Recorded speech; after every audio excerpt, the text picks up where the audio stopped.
तो आए कथा का श्रवण करने के क्रम में दास ये दिखता है कि लक्ष्मण जी और श्री परशुराम जी के बीच वार्तालाप जारी है।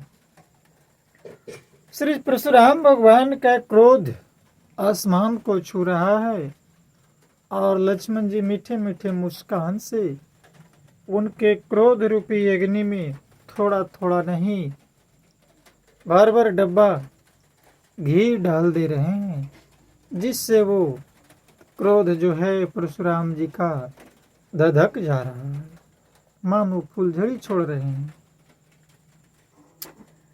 और जब उनको क्रोध शांत नहीं हुआ तो वो गुरु विश्वामित्र जी को भी लपेटा। और जब बात नहीं बनी तो फिर लक्ष्मण जी ने ये भी कहा, कब कि जब परशुराम जी ने कहा कि आपके तुम्हारे ऊपर कृपा कर दे रहे हैं, मेरी कृपा के कारण तू अभी तक जिंदा हो, न तो मेरा फरसा जो अपने आप चलते रहता है कभी रुकता नहीं है,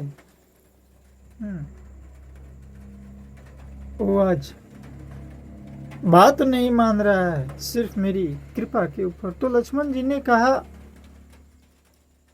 कि यदि आपकी कृपा करने से आपका शरीर जलता है तो क्रोध होने पर तो शरीर की रक्षा कौन करेगा, ये तो विधाता ही जानेंगे। परशुराम जी ने कहा, हे जनक, देखिए यह मूर्ख बालक हट करके यमपुरी में अपना घर बनाना चाह रहा है, अब बर्दाश्त से फालतू हो रहा है। इनको जितना जल्दी हो सके हमारे आंख से ओझल करो, अड़ोत करो। राजपुत्र कहता है, देखने में जितना छोटा है अंदर से उतना ही बड़ा खोटा है। इस प्रकार की बात सुनकर के लक्ष्मण मन ही मन मुस्कुरा रहे हैं और हंस रहे हैं। आंख मूंदने पर देखते हैं कि कोई नहीं। तब परशुराम जी हृदय में अत्यंत क्रोध भरकर श्री राम जी से बोले कि अरे सठ है, तूने शिव जी का धनुष तोड़ा है और तोड़ करके उल्टा हमको ज्ञान देता है। तेरा यह भाई जो है तेरी सम्मति से, तेरे सहक से हम पर कटु वचन बोलता है, व्यंग करता है, और तू छल से हाथ जोड़कर विनय करता है। यदि तू वास्तव में क्षत्रिय है, असली राजपुत्र है, तो आ मेरे साथ युद्ध कर और युद्ध कर हमको पराजित कर, और नहीं तो तुम क्षत्रिय कहलाना, राम कहलाना छोड़ दो। इस प्रकार जब परशुराम जी ने क्रोध भरा वचन बोला तो राम जी फिर भी मन ही मन हंस रहे हैं और मुस्कुरा रहे हैं। तो ये देख लिए परशुराम जी, तो उनका और क्रोध भड़क गया। उन्होंने कहा, है शिवद्रोही, तू छल पूर्वक हंसता है, मुस्कुराता है, छल त्याग कर मुझसे युद्ध कर, नहीं तो भाई सहित तुझे मार डालूंगा। इस प्रकार परशुराम जी कुठार हाथ में उठाए बक बक बक बक पागल की तरह बक रहे हैं और श्री रामचंद्र जी सिर झुकाए मन ही मन मुस्कुरा रहे। लेकिन असल में बात तो यहां पर यह है कि जो फरसा परशुराम जी के आदेश से अपने आप चलते रहता था, कभी रुकता नहीं था। जिसे राम जी के पास जो बाण था, जो धनुष बाण, वो राम जी जब उसको छोड़ देते थे तो अपना मंजिल पर जाकर के सारे काम करके ही वापस लौटता था, ऐसे लौटता नहीं था। उसी तरह परशुराम जी के पास जो फरसा है, वो एक बार फरसा जब चल देता था तो फिर दोबारा वो लौटता नहीं था। श्री रामचंद्र जी मन ही मन कहा, हे गुना। देखिए यहाँ पर बहुत गूढ़ बात है, कालिदास कहना चाहेगा कि श्री रामचंद्र जी जब देखा कि परशुराम जी का क्रोध बहुत भयानक हो गया है तो मन ही मन तो मुस्कुरा रहे हैं, लेकिन ये भी कह रहे हैं कि गुनाह यानी दोष तो लक्ष्मण का है, बोलता लक्ष्मण है, और क्रोध मुझ पर करते हैं। कहीं कहीं सीधेपन में भी बड़ा दोष होता है। देखिए भाव छिपा है यहाँ पर। राम जी कहना ये चाह रहे हैं कि अरे परशुराम जी, आप यही समझ रहे हैं ना कि दोष तो मेरा भाई कर रहा है, लक्ष्मण का दोष है, लक्ष्मण बोल रहा है, आप गुस्सा और क्रोध मुझ पर कर रहे हैं, मारना मुझको भी चाह रहे हैं। आप यही नहीं समझ रहे हैं कि हम बड़ी सीधा हैं। टेढ़ा जानकर सब लोग किसी की भी वंदन नहीं करते हैं। टेढ़े चंद्रमा को भी राहु नहीं गरजता है। सीधापन का लाभ संसार उठाता है। जैसे दास एक कथा कहना चाहेगा, ध्यान पूर्वक सुनेंगे कि जैसे किसी गांव में एक बरगद का पेड़ था और उस बरगद के वृक्ष के नीचे एक भयानक काला सांप रहता था। और जो भी उधर जाता था, गांव का व्यक्ति, चाहे वो बच्चा हो, बुजुर्ग हो, जवान हो, स्त्री हो, पुरुष हो, बालक जो भी हो, उसको वो डस लेता था, वो मर जाता था। उस बरगद के पेड़ की तरफ गांव का कोई भी व्यक्ति जाने से परहेज करने लगा। जाना लोग छोड़ दिया, उधर खेत बधार सब पड़ती रहने लगा। लेकिन एक समय की बात है कि जब उस गांव में कोई तपस्वी ज्ञानी यानी एक साधु महात्मा आए जो ईश्वर को जानते थे, सर्वज्ञ थे, ज्ञानी थे।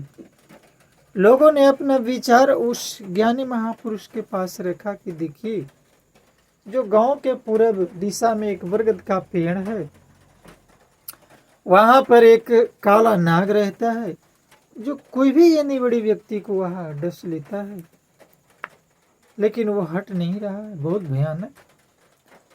तो तपस्वी ने कहा, गुरु ने कहा, ज्ञानी मुनि ने कहा कि ठीक है, मैं उनको भी समझाऊंगा। गांव के लोग अचंभित हो गए कि वाह, ये उनको भी कैसे समझाएगा। वो तपस्वी वहां पर जाता है, त्यों ही नाग जो है से फुफकार कर उनकी ओर दौड़ता है। तो वो महामुनि अपने तपोबल के कारण, तपोबल से उस नाग से वार्तालाप करते हैं और कहते हैं, देखो तुम एक बात मेरी मानो, तुम लोगों को मारते क्यों हो? डसना छोड़ दो, तुम्हारा लोक सुखी प्रलोक सुहेला हो जाएगा। ये संत की बात मानो।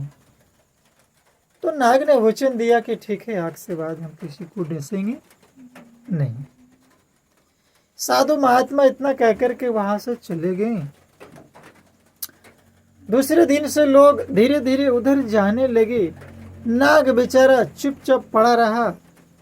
लोग धीरे धीरे नजदीक गए, धीरे धीरे नजदीक गए, धीरे धीरे नजदीक गए। हिम्मत करते डरते दूर, थोड़ा दूर से उसको लाठी ठे डंडे से हुड़काना शुरू किया। कुछ लोग ढेला मारा पहले, लेकिन वो बोलचाल नहीं किया। धीरे धीरे और पास गए, धीरे धीरे और पास गए, उसको शरीर पर टच किया, उसको मुंह पर टच किया, बेचारा बोलचाल नहीं किया। लोग समझ गए कि साधु महात्मा जो आए थे, इनको ज्ञान दे दिया और ये ज्ञान से परिपूर्ण हो गया। अभी किसी को ये डसना बंद कर दिया। तो कहते हैं कि जब वो नाग डसना बंद कर दिया तो लोग उस पर पैर देने लगे, उसको पैर से मारने लगे, उसको हड़ने लगे, उसको इधर से उधर। कुछ बच्चे तो ऐसे शरारती करने लगे कि उसको बर की डाली पर उसको झूला लगा लिए, उसमें झूला झूलने लगे इधर से उधर, यानी उसको शरीर को रगे रग पकड़ के तोड़ दिए रस्सी की तरह लोग, लेकिन बेचारा डसना नहीं। लोग उसी तरह उसको 2 दिन 4 दिन 8 दिन तक एकदम मतलब मरने पर आ गया बेचारा नाग। फिर इस बुद्ध महात्मा जी आए उस गांव के समाचार लेने कि वो नाग कैसा। तो नहीं महात्मा जी, जब से आप उनको ज्ञान दिए हैं आज तक वो किसी को नहीं डसा है। महात्मा जी सोचे कि चलो जरा नाग की समाचार लेते हैं। जा करके देखते हैं तो नाग बेचारा बरगद की डाली रस्सी की तरह लहूलुहान होकर के मरणासन कथी पर लटका हुआ है। बाबा जी ने पूछा कि ये तुम्हारी हालत ऐसे कैसे हुई। तो नाग ने कहा कि ये तो आपकी सत्संग के कारण हुआ है। कहा सत्संग? नहीं नहीं, तुम किसी कुसंग में पड़ गया होगा, उसके कारण ऐसा हुआ। सत्संग से तो ऐसा हो ही नहीं सकता है। तो नाग ने कहा नहीं महात्मा जी, हम किसी कुसंग से ये शरीर, जब तक मैं कुसंग में रहा तब तक तो मैं ठीक था, लोग मुझसे डरते थे। आज तो हमारे ये हालत लोगों ने ऐसे कर दिया, गांव के लोगों ने। ये सत्संग का प्रभाव है। तो महात्मा जी ने उसको नीचे उतारा, शरीर पर बहुत सा घाव जख्म हुआ, टूट गया था। बोला कि आखिर बात क्या? तो उन्होंने कहा कि आपने ही मना किया था किसी को डसना नहीं। मैंने डसना बंद कर दिया, लोगों ने मेरी हालत ऐसी कर दी। महात्मा जी बोले कि देखो, अरे मूर्ख, मैंने डसना मना किया था ना, फुफकारना मना थोड़े किया था। तुम थोड़ा सा फुफकारता, तुम्हारे पास कोई नहीं आता। डसना मना किया था, मैंने फुफकारना मना नहीं किया था। अपनी जान बचाने के लिए संसार है, लोग जीने नहीं देंगे। अच्छा करो तो सवाल, बुरा करो तो सवाल, सत्संग करो तो सवाल, कुसंग करो तो सवाल। रामचंद्र जी की हालत वही है। रामचंद्र जी संदेश देना चाह रहे हैं, संसार में रहना है तो संसार में डसना नहीं है, तो फुफकारना तो पड़ेगा ही। क्योंकि बिना फुफकारे आपको प्रकृति के उल्टे लोग समझ जाएंगे, अब आपको कुसंग बना देंगे। राम जी बड़ा चिंताजनक हो जाते हैं। तो उन्होंने हाथ जोड़ करके फिर परशुराम भगवान से विनती की, हे मुनीश्वर, क्रोध छोड़िए, आपके हाथ में कुठार है और मेरा यह सिर आ गया, जिस प्रकार आपका क्रोध जाए हे स्वामी वही कीजिए, मुझे अपना दास जानिए।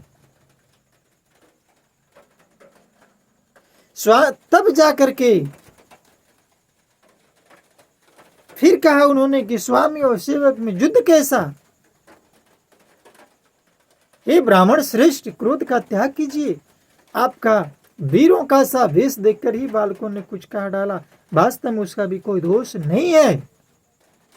आपके पास कुठार है, बाण है, धनुष धारण किए देखकर वीर समझकर बालक को क्रोध आ गया। वह आपका नाम तो जानता नहीं था, पर उसने आपको पहचाना नहीं। अपने वंश के स्वभाव के अनुसार ही उसने उत्तर दिया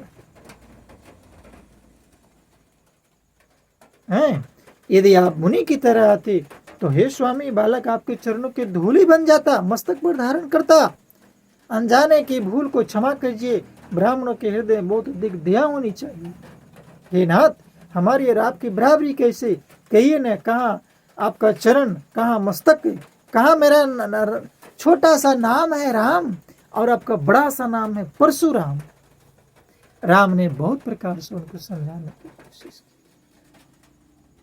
की, लेकिन परशुराम जी का क्रोध कम नहीं रहा है।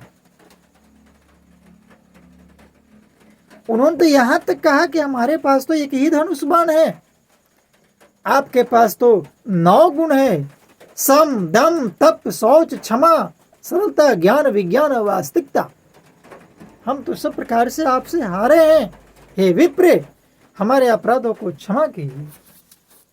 ब्राह्मण में रघुकुल की बड़ी श्रद्धा होती है।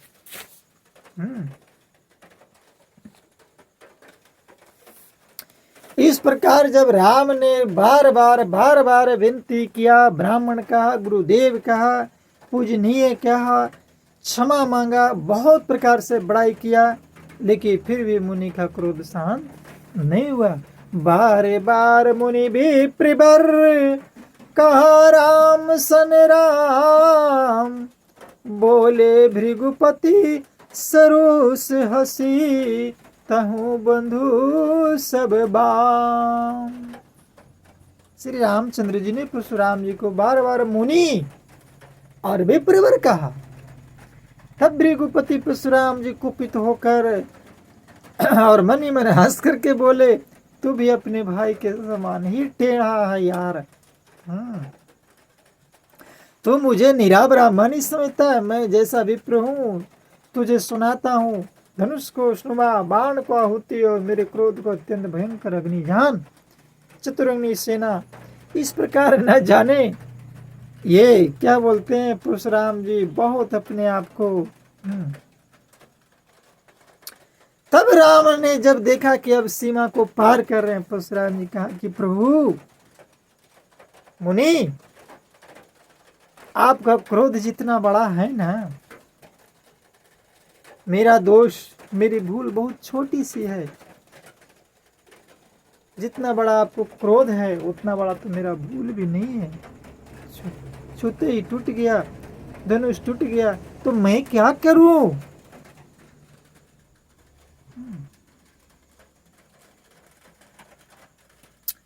इस पर भी नहीं माने तो क्या है भृगुनाथ, यदि हम सचमुच ब्राह्मण कहकर निरादर करते हैं तो ये सत्य सुनिए, फिर संसार में ऐसा कौन योद्धा है जिसे हम डर के मारे मस्तक नवाएं।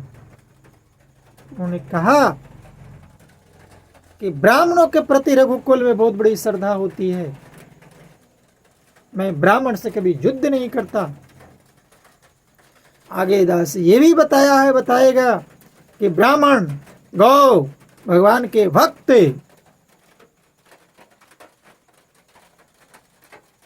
ये जो है ना, इन लोग पर जो वास्तव में क्षत्रिय होता है वो कभी, यानी कहने का मतलब है कि वो कभी ये ब्राह्मणों से युद्ध नहीं करता है। और यदि ब्राह्मण से युद्ध करता है तो दास कहना ये चाहेगा कि यदि युद्ध में कोई ब्राह्मण उनके हाथ से मारा जाता है तो कहते हैं कि उनको ब्रह्म हत्या का पाप लगता है। और दूसरी बात ये भी कहा उन्होंने, लक्ष्मण जी तो बता ही दिया था कि यदि वो युद्ध में हार जाता है तो कहते हैं कि युद्ध में पीठ दिखाना रघुकुल के ऊपर कलंक लगाना है। इस प्रकार राम ने कहा। तो भी कहते हैं कि आखिर जब सब प्रकार से हार जाते हैं तो उन्होंने कहा कि आखिर किनके सामने हम सिर झुकाएं यदि हम में से आपके प्रति श्रद्धा नहीं है तो। और ये सुन लीजिए,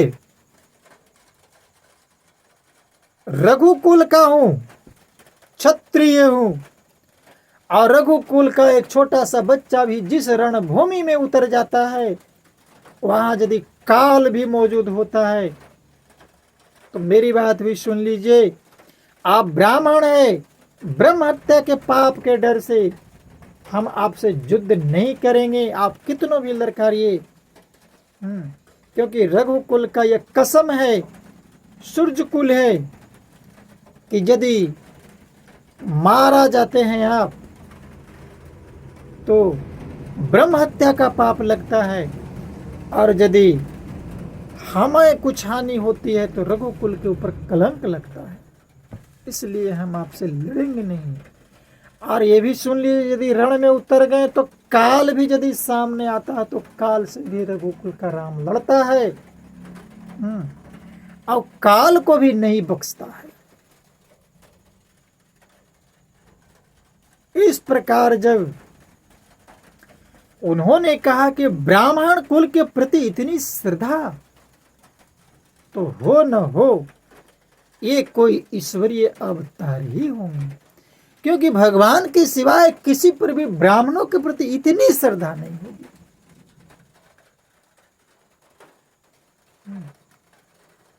जब ऐसी बात कहें तब उन्होंने कौन, परशुराम जी आगे परीक्षा लेंगे, लेकिन कैसे। दास ने यहां तक कहा कि राम की श्रद्धा ब्राह्मण के प्रति थी, ब्रह्म विद्या के प्रति। तो दास यहां तक कथा को सुना चुका है। आगे की कथा अब दास कल कहेगा। तब तक के लिए अरदास है कि हम राम से सीखें श्रद्धा और प्रेम। पाना है यदि प्रभु को तो बस प्यार में मिलेगा। पाना